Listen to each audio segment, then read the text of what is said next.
সব জল্পনার অবসান ঘটিয়ে বদলে গেল বাংলাদেশের মানচিত্র। হাসিনা পরবর্তী বাংলাদেশ অবশেষে সম্পন্ন হলো সাধারণ নির্বাচন। দীর্ঘ 17 বছর নির্বাচন কাটিয়ে রাজকীয় প্রত্যাবর্তন ঘটালো তারেক রহমান। ফলে প্রশ্ন উঠছে, তাহলে কি এবার বাংলাদেশের শান্তি ফিরবে? জামাতের মতো সংগঠন কি মুছে যাবে বাংলাদেশ থেকে? আর ভারতের সঙ্গে বাংলাদেশের সম্পর্কে যে চিরফাট ধরেছিল তা কি এবার ঠিক হয়ে যাবে পুরোপুরি? এই সমস্ত বিষয়ে আলোচনা করব আজকের এই ভিডিওতে। ভিডিও স্কিপ না করে প্রথম থেকে দেখতে থাকুন এবং আমাদের চ্যানেলে নতুন হলে অবশ্যই সাবস্ক্রাইব করে বেল আইকন ক্লিক করুন। গত কয়েক বছরে বাংলাদেশের পরিস্থিতি হয়ে উঠেছিল বেশ উদ্বেগজনক। হাসিনা সরকারের পতনের পর পরিস্থিতি আরও ক্রমশ খারাপ হতে শুরু করে এবং অন্তর্বর্তীকালীন সরকার হিসাবে দায়িত্ব নেয় মোহাম্মদ ইউনূস। তবে খুব একটা উন্নতি হয়নি সেই সময়। অবশেষে নির্ধারিত সময় সম্পন্ন হলো বাংলাদেশের সাধারণ নির্বাচন। তাতেই বাংলাদেশের সমীকরণ পাল্টে যাবে বলে মনে করছেন কূটনৈতিক মহল।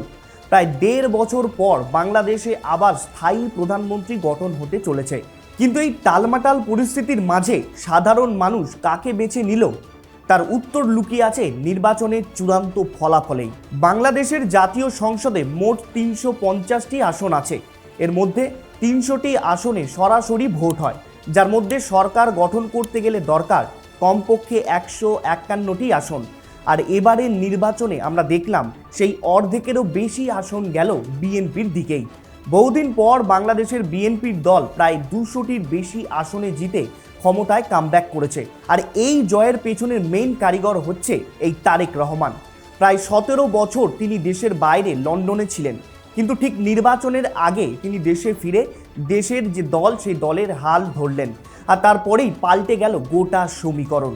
জিয়াউর রহমান এই বিএনপি দল প্রতিষ্ঠা করেন। তার মৃত্যুর পর খালেদা জিয়া এই দল লিড করতে থাকেন। কিন্তু আমরা প্রত্যেকেই জানি কিছুদিন আগেই খালেদা জিয়ার মৃত্যু হয়। আর তারপর খালেদা জিয়ার পুত্র এই তারেক রহমান আনুষ্ঠানিকভাবে দলের দায়িত্ব গ্রহণ করেন। তখন থেকেই বাংলাদেশের রাজনীতিতে নতুন এক গুঞ্জন শুরু হতে থাকে। এবার বাংলাদেশের সরকার কি তাহলে তারেক রহমানই হবেন? তবে এই নির্বাচনের পরিবেশ ছিল একটু আলাদা। গত 1.5 দশক ধরে আমরা দেখেছি আওয়ামী লীগ বিনা প্রতিদ্বন্দ্বিতায় জয়ী হয়ে আসছিল, কিন্তু এবার শেখ হাসিনা বা তার দল কেউই এই নির্বাচনের ময়দানে ছিলেন না। ফলে কিছু রাজনৈতিক বিশ্লেষক মনে করছেন আওয়ামী লীগের অনুপস্থিতি বিএনপির জয়কে অনেকটা প্রশস্ত করে দিয়েছে। তবে অন্য দিক দিয়ে বিচার করতে গেলে সাধারণ মানুষের মধ্যেই কিন্তু পরিবর্তনের বীজ লুকিয়েছিল। বিশেষ করে মুদ্রাস্ফীতি, বেকারত্ব আর দীর্ঘদিনের একঘেয়ে রাজনীতির হাত থেকে মানুষ মুক্তি চাইছিল। আর তাই মোহাম্মদ ইউনূসের অন্তর্বর্তীকালীন সরকার যখন নির্বাচনের ঘোষণা করেন, তখন সেই সব যুব সমাজ আবার নতুন বাংলাদেশ গড়ে তোলার একটা আশার আলো দেখতে পায়। কেননা হাসিনা পরবর্তী বাংলাদেশের অবস্থা যে এক প্রকার নাড়িয়ে দিয়েছিল গোটা বাংলাদেশকে, সে কথা ধীরে ধীরে বুঝতে পারে সে দেশের সকল মানুষ। কিন্তু প্রশ্ন থেকেই যাচ্ছিল, এই নির্বাচন কি আদৌ স্বচ্ছ হবে, নাকি আবারও পুরনো ঘটনা পুনরায় ঘটবে? বাংলাদেশের নির্বাচনের কিছুদিন আগে হাসিনা কিন্তু ঠিক এরকমই একটা আভাস দিয়েছিলেন। ফলে অনেকের মধ্যে সেই জল্পনাও ছিল প্রবল। তবে দিন শেষে ফলাফল বলছে বেশিরভাগ মানুষ বেছে নিয়েছে বিএনপিকে। কিন্তু কেন বেশিরভাগ মানুষ বিএনপিকে ভোট দিলেন? দেখুন, বাংলাদেশের নির্বাচনে অনেক দল প্রতিদ্বন্দ্বিতা করলেও মূল নজর ছিল কিন্তু বিএনপি, জামায়াতে ইসলাম এবং এনসিপির দিকে। কেননা হাসিনা পরবর্তী বাংলাদেশে আওয়ামী লীগকে পুরোপুরি ব্যান করে দেওয়া হয়েছিল। ফলে তারা এবারের নির্বাচনে অংশগ্রহণ করতে পারেননি। আর তাই এবারের ভোট ছিল বাংলাদেশের জন্য এক প্রকার মরণ বাঁচনের মতো। কেননা জামায়াতের বাড়াবাড়ির ঘটনা আমরা প্রায় প্রত্যেকেই দেখেছি সেই জুলাই আন্দোলনের সময়। তাই সেদেশের মানুষ নিজেকে বাঁচানোর জন্য জামাতের সঙ্গে কিছুটা হলেও দূরত্ব বজায় রেখেছে বলে মনে করা হচ্ছে। যদিও 2024-এর কোটা বিরোধী আন্দোলনে হাসিনা পতনের সঙ্গ দিয়েছিল তারা, কিন্তু পরে সেই ভুল তারা বুঝতে পারে।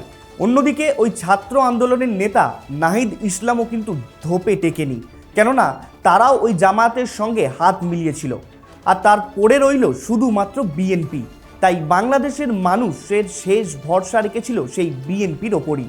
এখন প্রশ্ন হলো, এই বিশাল পরিবর্তনের পর বাংলাদেশের ভবিষ্যৎ ঠিক কোন দিকে? বাংলাদেশ কি আশার আলো দেখতে পাবে অবশেষে? নির্বাচনের পর মোহাম্মদ ইউনূস এই তারেকের জয়কে নতুন বাংলাদেশের জন্ম বলে উল্লেখ করেছেন, কিন্তু এই নতুন বাংলাদেশের সামনে বিশাল বড় চ্যালেঞ্জ হচ্ছে গত কয়েক মাসের অস্থিরতায় দেশের অর্থনীতি যে বড় ধাক্কা খেয়েছে সেটাকে ঠিক করা এবং বিদেশি বিনিয়োগ ফিরিয়ে আনা আর সাধারণ মানুষের পকেটে স্বস্তি ফেরানো, বিশেষ করে বাংলাদেশের সংখ্যালঘুদের সুরক্ষা দেওয়া। যদিও তারেক রহমান একসঙ্গে চলার বার্তা দিয়েছেন, অর্থাৎ সর্বধর্ম সমন্বয়ে কাজ করার বার্তা দিয়েছেন তিনি, কিন্তু প্রশ্নটা থেকেই যাচ্ছে, তারেক রহমান কি পারবে এই সমস্ত ব্যাপারটা ঠিক করতে, নাকি পুরনো সংঘাতের রাজনীতি আবার ফিরে আসবে? যদিও সেটা সময়ই বলবে। অন্যদিকে সবথেকে গুরুত্বপূর্ণ বিষয় হলো ভারত বাংলাদেশ সম্পর্ক। ভারতের সাথে শেখ হাসিনার সম্পর্ক ছিল বেশ ভালো, নিরাপত্তা থেকে শুরু করে ব্যবসা বাণিজ্য সব ক্ষেত্রেই ভারত ও বাংলাদেশ গত 15 বছরে একে অপরের খুব কাছে এসেছে। কিন্তু বিএনপির সাথে ভারতের সম্পর্কের ইতিহাসটা একটু আলাদা, কেননা বিএনপি একটু বেশি জাতীয়তাবাদী। অতীতে তাদের শাসনকালে ভারত বিরোধী শক্তিগুলো বাংলাদেশে আশ্রয় পেয়েছিল, তাই কিছুটা হলেও চাপে রয়েছে ভারত। তবে এক্ষেত্রে আশার আলো দেখছেন প্রধানমন্ত্রী নরেন্দ্র মোদী। তিনি অত্যন্ত দ্রুততার সাথে তারেক রহমানকে অভিনন্দন জানিয়েছেন, যা একটি বড় কূটনৈতিক বার্তা। ভারত পরিষ্কার বুঝিয়ে দিয়েছে যে তারা বাংলাদেশের যে কোনো গণতান্ত্রিক সরকারের সাথে কাজ করতে একেবারে প্রস্তুত। আবার ওদিকে তারেক রহমানও জানিয়েছেন যে তিনি ভারতের সাথে একটি ভারসাম্যপূর্ণ ও সম্মানজনক সম্পর্ক বজায় রাখতে চান। কিন্তু এরই মাঝে আর একটা বড় চিন্তা হয়ে দাঁড়াচ্ছে চীন, কেননা চীন ইতিমধ্যেই মোহাম্মদ ইউনূস মারফত বাংলাদেশে তাদের পায়ের ছাপ গভীর করেছে। যদি বাংলাদেশ এখন চীনের দিকে ঝুঁকে পড়ে, তবে বঙ্গোপসাগর আর ভারত মহাসাগরে ভারতের কৌশলগত অবস্থানে কিছুটা হলেও প্রভাব পড়তে পারে। একই সাথে পাকিস্তানের সাথেও বাংলাদেশের যে সম্পর্ক রয়েছে তা নিয়েও ভারত বেশ উদ্বেগে রয়েছে। আসলে বিশ্ব রাজনীতিতে কোনো কিছুই চিরস্থায়ী নয়, তাই সবসময় চোখ কান খোলা রেখে কাজ করতে হয়। যদিও ভারত নজর রাখছে বাংলাদেশের পরবর্তী পদক্ষেপের ওপর, কারণ বাংলাদেশ শান্ত থাকলে ভারতের উত্তর পূর্ব অঞ্চল নিয়ে আর বেশি ভাবতে হবে না ভারতকে, কারণ বেশিরভাগ বর্ডার ওই অঞ্চল লাগোয়াই। তবে তারেক রহমানের সরকার চীন, ভারত আর পশ্চিম বিশ্বের সাথে কিভাবে ভারসাম্য বজায় রাখে, এখন সেটাই দেখার বিষয়। এ বিষয়ে আপনাদের কি মত জানান কমেন্ট করে। এরকম বিস্তারিত আলোচনার ভিডিও পেতে আমাদের চ্যানেলটিকে অবশ্যই সাবস্ক্রাইব করবেন। দেখা হচ্ছে পরের একটি ভিডিওতে। ধন্যবাদ, সকলে ভালো থাকবেন।